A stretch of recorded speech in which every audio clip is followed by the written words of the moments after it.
Halo, salam kuliah desain. Oke, ketemu lagi ya kita di channel kuliah desain ya. Kita akan bahas materi yang menarik ya. Kali ini tentang retail dan office ya.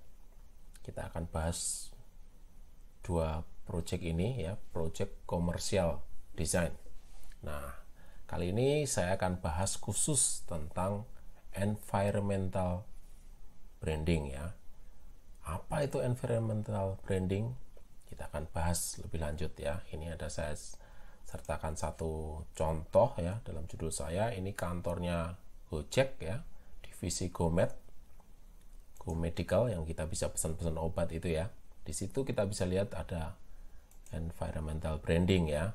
Di situ ada gambar kapsul, ditempel di kaca yang buat untuk rapat di kantor tersebut ya. Meski kantor ini sekarang sudah nggak ada ya, sudah melebur menjadi satu dengan brand sebelah yang warna pink-pink itu apa, dokter-dokter Halodoc ya.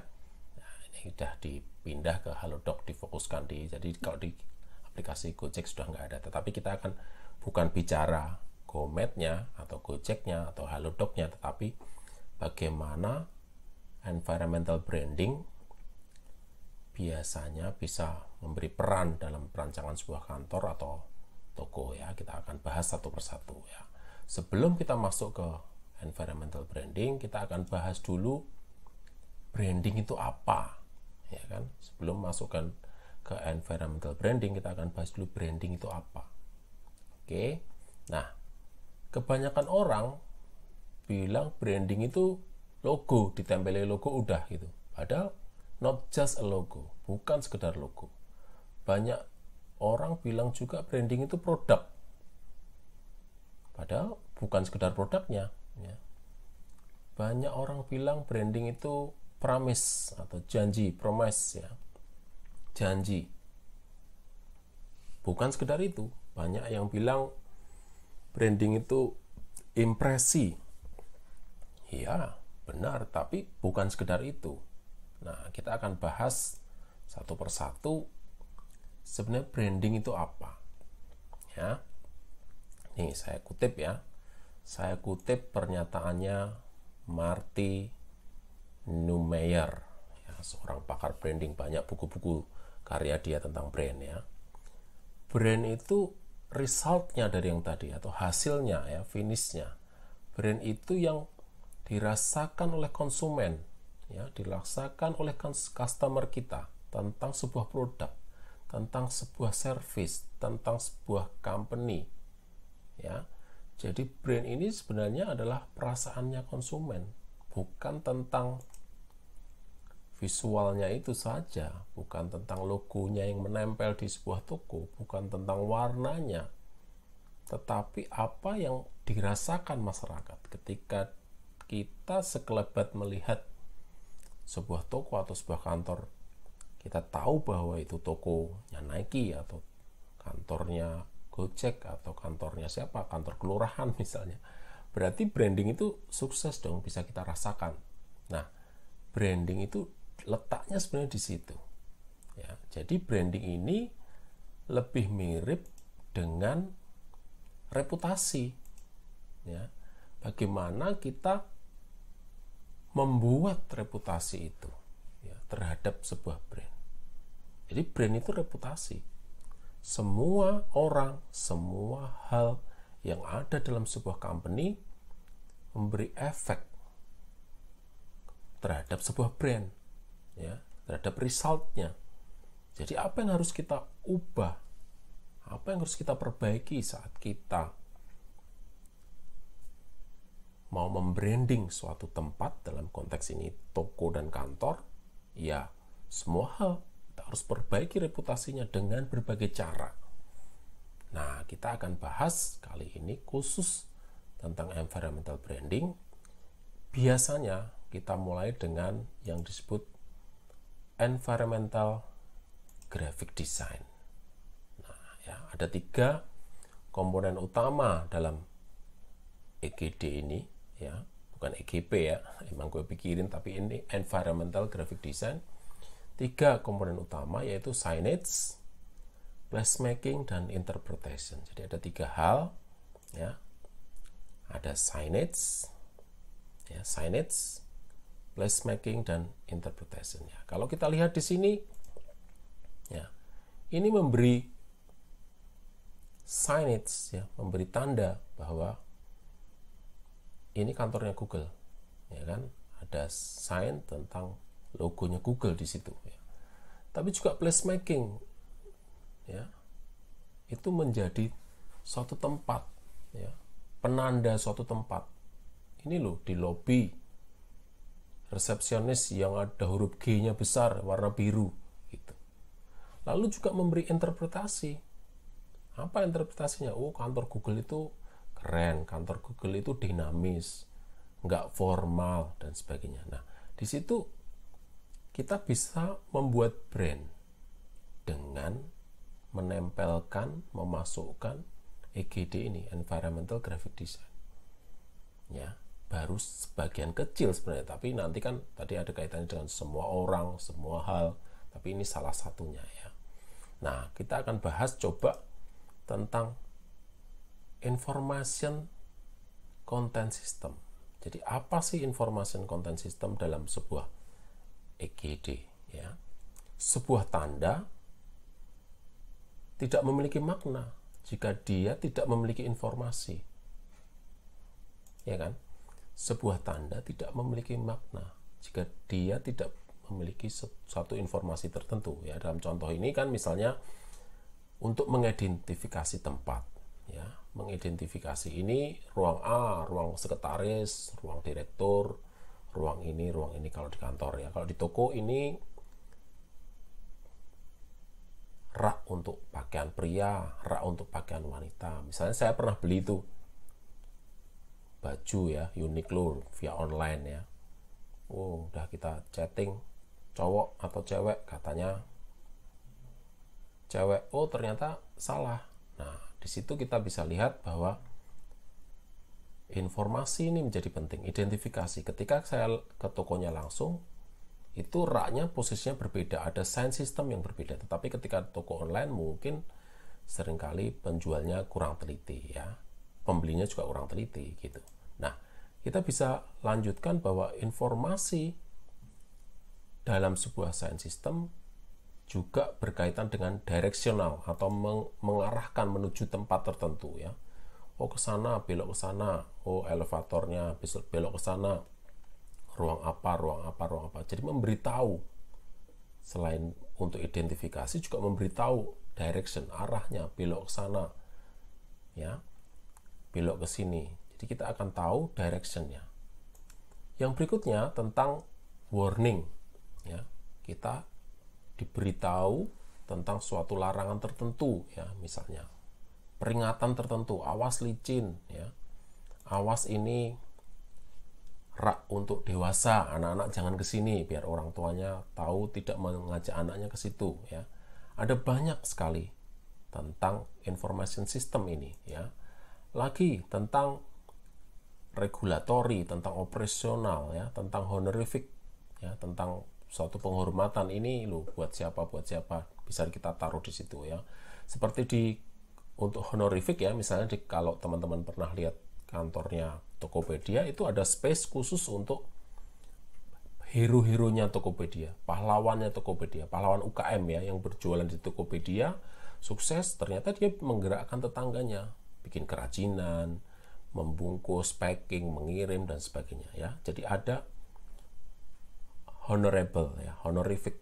Jadi untuk penghormatan pada seseorang ya di Tokopedia itu kepada hero-heronya. Jadi para penjual-penjual di Tokopedia yang berjasa untuk UKM dan masyarakat di Indonesia ya, ada banyak sekali. Nah, lalu setelah informasi bahwa suatu sign system itu harus mengandung informasi, yang berikutnya adalah grafik sistemnya ya. Apa grafik sistemnya?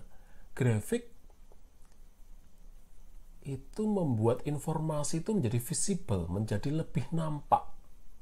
Bahkan di sini disebutkan bahwa informasi ini jadi memiliki suara, ya. Jadi tidak sekedar menempelkan suatu sound system lalu ada informasinya, bukan, tetapi kita atur secara grafis supaya apa? Supaya dia bersuara, ya. Dia tidak sekedar lewat saja, tapi ini memang orang menjadi perhatian. Dia memiliki suara, ya. Contoh di sini misalnya sebuah desain kasir, ya, kasir atau customer service, ya, meja customer service di sebuah bank misalnya. Ini contoh aja, ya, nggak tahu saya ini di bank atau di apa, tetapi ini sebuah contoh saja. Di situ dipasang meja nomor 1, 2, 3, tapi tidak sekedar meja 1, 2, 3 dengan angka saja, tapi di sini dipasang dengan desain tertentu sehingga dia bersuara. Orang yang melihat meja ini dengan cepat mengenali, dengan cepat mendengar, dengan cepat tahu. Kalau dia dipanggil, ya, misalnya ada panggilan antrian berikutnya ke meja 2, gitu kan? Ya itu langsung tahu meja 2 itu ada di mana, tidak salah dengar, tidak salah lihat, gitu loh. Ya. Ini sangat berperan penting dalam perancangan sebuah kantor maupun toko, gitu ya. Nah, lalu yang berikutnya, kita jadi tahu apa gunanya, ya. Apa gunanya graphic design dalam sebuah interior space, ya. Jadi kita kan sebagai desainer interior kadang-kadang kalau ada ruang kosong tuh ditempelin lukisan gitu kan, atau ditempelin ornamen, ukiran gitu kan. Klasik banget, ada space kosong dikasih pot bunga gitu kan. Padahal ini ada peran penting graphic design di dalam sebuah interior space, membawa branding, ya. Contoh lihat di sini misalnya ini area untuk sebuah toko buku, misalnya ini area untuk anak-anak gitu kan. Kita beri tulisan children besar sekali, ya. Ini akan lebih mudah kita sebagai konsumen tuh mengetahui di mana tempat buku anak-anak itu berada, gitu misalnya. Nah, kita akan bahas satu persatu apa aja gunanya. Ada beberapa, ya. Tentu saja banyak banget, tetapi kita akan bahas beberapa. Yang pertama adalah tentang first impression matter. Jika kamu memiliki sebuah toko atau office yang dikunjungi oleh customer atau klien, first impression ini buatlah menjadi sangat penting untuk merepresentasikan brand dari tempat atau ruang yang didesain gitu, yang diperuntukkan untuk konsumen atau klien. Nah, ini contoh, ya, misalnya contoh ini ruang depan dari kantornya Instagram gitu, ya. Di situ kita sudah bisa lihat, ya, ada beberapa tampilan grafis yang dipasang di situ, environmental branding dipasang untuk memperkuat brandingnya Instagram bahwa flat design, warna-warni, ya, tidak seperti yang dulu lagi, ya. Ada framing, ada kotak, ada itu mengingatkan kita, ya, membuat impresi pertama tentang Instagram itu seperti apa. Ya, kita pasang di situ. Jadi first impression sangat penting. Jadi apalagi toko, ya, toko sangat kuat first impression. Kita jangan sampai salah masuk toko gitu. Kita harus tahu toko itu toko apa. Dengan environmental branding, dengan environmental graphic design, konsumen akan mudah mengenali toko itu. Akan bisa merasakan ini loh toko yang sesungguhnya. Kalau kita tiba-tiba ganti aja, ya, salah sedikit memasang environmental branding, kita bisa merasa seperti salah masuk, ini toko ini atau bukan gitu, ya. Nah, di kantor juga sama. Kantor itu berpengaruh pada tingkat kepercayaan klien. Yang terdepan itu apa? First impression-nya apa? Nah, yang berikutnya setelah first impression ada personalization, ya. Ketika sebuah toko apalagi, ya, di belantara mall gitu yang banyak, ada crowd, ada keramaian, ada banyak, ya. Maka personalisasi ini menjadi penting. Ya. Kita bisa dengan mudah mengenali, kita bisa dengan mudah merasakan. Ya.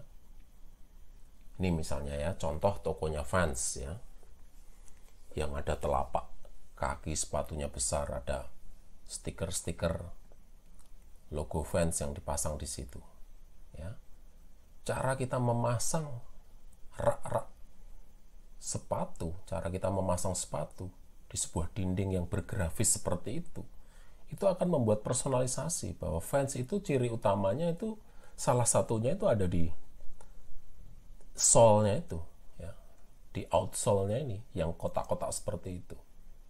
Ya. Jadi secara grafis itu digambarkan, secara brand, secara environmental branding itu digambarkan bahwa Vans itu kekuatannya ada di sana. Outsole-nya itu kalau untuk main skateboard enak misalnya. Ya, kita bisa personalisasi bahwa toko ini seperti ini, berbeda dengan toko-toko yang lainnya. Ya. Nah, yang berikutnya adalah bring experiences, membawa pengalaman. Ya. A good experience, whether with your product or an office visit, will make them loyal customer. Ya.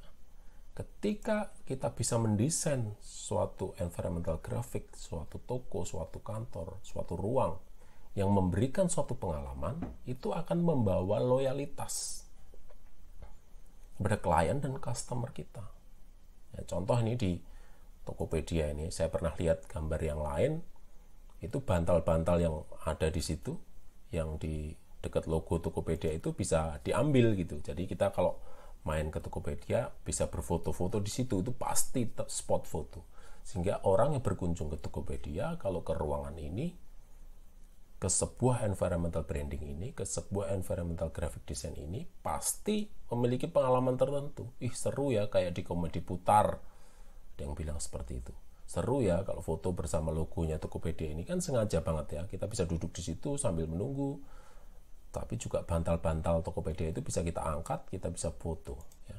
Jadi kita rancang sedemikian rupa supaya kantor ini memiliki experience, memiliki pengalaman ya, memiliki pengalaman yang kuat ya. Nah, lalu yang terakhir ya, kalau sudah kita bawa tadi ya, kita bikin first impression-nya, kita bikin ya, pengalaman, kita tunjukkan jalan, kita semua kita sudah kerjakan. Ini yang paling penting ya. Kita bisa membawa curb appeal atau ikatan ya, daya tarik yang mengikat ya. Jadi misalnya ini contoh di gambar ini ya, toko Innisfree di Myeongdong ya. Saya pernah ke Myeongdong. Seluruh toko di Korea kan bahasa Korea gitu ya, warna-warni dan sebagainya. Tetapi ada banyak toko Innisfree di Myeongdong selalu dipasang dalam background pohon seperti ini ya, daun-daunan seperti ini, sehingga dia seperti membuat cerita baru ya, seperti membuat brand tersendiri di antara belantara print-printan gitu, yang teman-temannya itu print-printan, semua merek-merek lain print-printan, dia membuat dengan background yang seperti itu, dengan background yang pepohonan, daun-daunan ya. Nah, di sini tidak akan dicuekin gitu, tidak akan diignore ya. Sehingga dia membuat ikatan, daya tarik yang mengikat kepada konsumen kalau mau cari kosmetik di Myeongdong, di Korea, di Seoul, belanja itu banyak itu akan lebih mudah dikenali ya. Pembeli dari Indonesia, Malaysia itu banyak banget. Kalau kita ke Seoul itu pasti banyak yang belanja berkoper-koper itu, masker ya, macam-macam. Nah, ini membuat ikatan sehingga dia ketika buka cabang lagi di Indonesia, di Malaysia, toko itu akan diserbu cewek-cewek ya, gadis-gadis remaja yang berbelanja. Itu kan endingnya ya. Endingnya apa? Ikatan, reputasi, bahwa ini sebuah brand sudah memiliki reputasi. Jadi kalau ada seperti itu, ada yang ikut-ikutan, kita jadi tahu, oh ini ikut-ikutan, ini nyontok Innisfree nih, ya kita seperti itu. Gitu ya. Nah, akhirnya apa yang bisa kita pelajari dari environmental branding ya? Intinya menambahkan environmental branding, memberikan space ya, memberikan interior space itu ada trust, ada credibility, ada freshness ya. Jangan seperti toko mie ayam ini ya, warung mie ayam ini, dia pakai brand miskin ya, pakai merek miskin, maksudnya mungkin mie dan kulit ya, tetapi kan ini membawa brand tertentu, membawa image tertentu ya. Memang mungkin dia sengaja membuat kelucuan dan sebagainya, tapi ini akan menjadi menarik ya. Janganlah miskin ya, kalau saya kasih nama mie kaya aja lah ya, biar sukses ya. Intinya seperti itu. Jadi sekali lagi, brand itu reputasi. Jadi teman-teman silahkan saat mendesain toko atau mendesain kantor, pastikan reputasi dari toko dan kantor itu muncul, nampak dengan bantuan environmental graphic yang teman-teman bisa desain, teman-teman bisa rancang dengan sebaik mungkin. Salam kuliah desain.